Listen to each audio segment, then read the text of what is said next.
¿Dirías que el lenguaje del fútbol en español de los inicios estaba lleno de anglicismos? Contrariamente a lo que se suele pensar, el uso de anglicismos era ínfimo en los primeros textos de fútbol en español aparecidos en el último tercio del siglo XIX. En algunas investigaciones se demuestra que a comienzos del siglo XX comenzaron a aparecer insistentemente en las páginas de la prensa, de los manuales técnicos y de los reglamentos. Y fue concretamente en 1902, con la publicación del primer reglamento de fútbol en español, que su uso se disparó. Con el pasar de las décadas hemos ido adaptando al español algunos anglicismos de este deporte, como por ejemplo los términos fútbol o gol. Otros, en cambio, los seguimos usando tal cual, como fair play o Champions League, términos que conviven con sus traducciones, juego limpio o Liga de Campeones. Muchos de los anglicismos que usamos para describir el juego, shoot, derby, gol, hat-trick, hooligan, soccer, tienen una historia, y en muchos casos tienen una historia fascinante. Así pues, en esta píldora vamos a seguir este viaje, el de las palabras que llegaron del inglés y terminaron jugando en nuestro idioma. Y de todas ellas nos vamos a centrar en dos que seguramente has oído, hat-trick y hooligan. Empecemos por la expresión hat-trick. ¿Sabes qué significa? En fútbol, este término se utiliza para describir cuando un jugador marca 3 goles en un mismo partido. Literalmente, en español significa truco del sombrero. Y este hecho tan inusual se ha denominado en nuestro idioma triplete.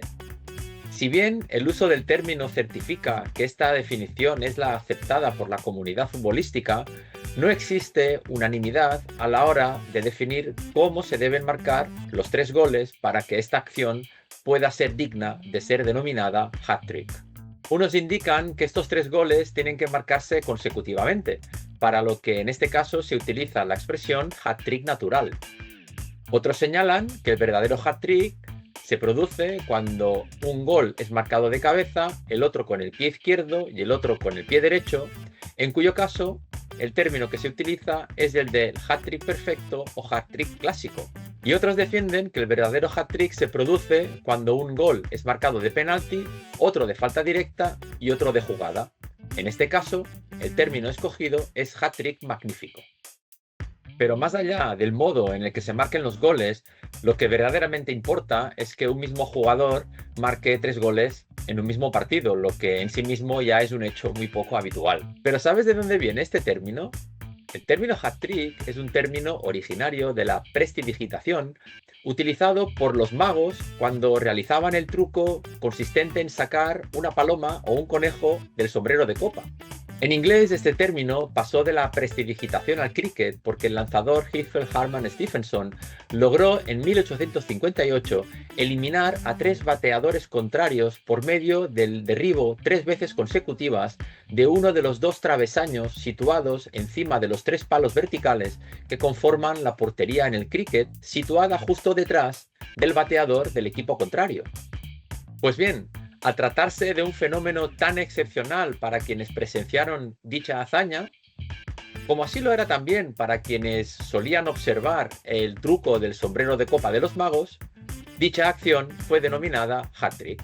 Por ello, Stephenson recibió un sombrero como premio a su proeza, costumbre tomada de una antigua tradición británica según la cual se obsequiaba a quien sobresalía en alguna competición con un sombrero, una prenda de vestir muy prestigiosa en aquel momento.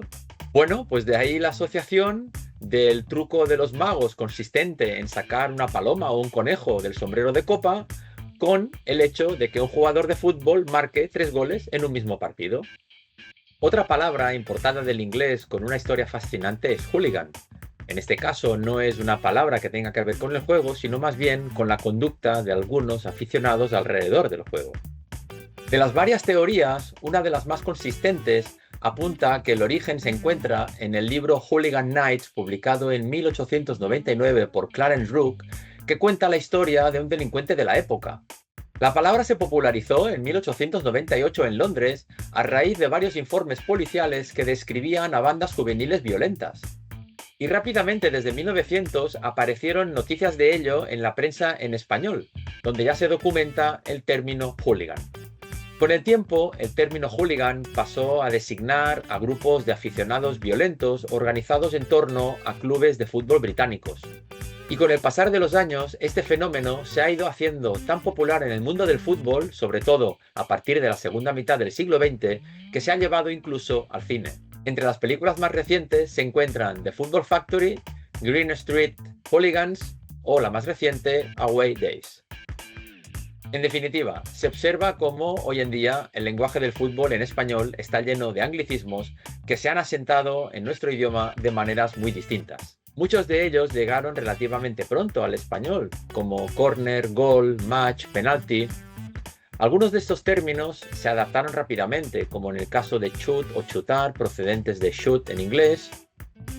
Hay otros términos cuya traducción tuvo éxito, como en el caso de fuera de juego por offside, y otros términos cuya traducción convivió con el término originario en inglés, como en el caso de fair play por juego limpio. En conjunto, todas estas palabras y muchísimas otras demuestran que el español no solo ha recibido el léxico del fútbol, sino que lo ha ido adaptando, reinterpretando y haciendo propio con el paso del tiempo. Al final, los anglicismos del fútbol cuentan algo más que una historia deportiva. Cuentan cómo una lengua recibe, adapta y mezcla. Porque igual que en el campo, en la lengua también hay pases, choques, rebotes y combinaciones. Y quizá por eso el fútbol funciona también como metáfora del lenguaje, porque ambos están en constante movimiento, porque en el fondo las palabras, como el balón, nunca se quedan quietas.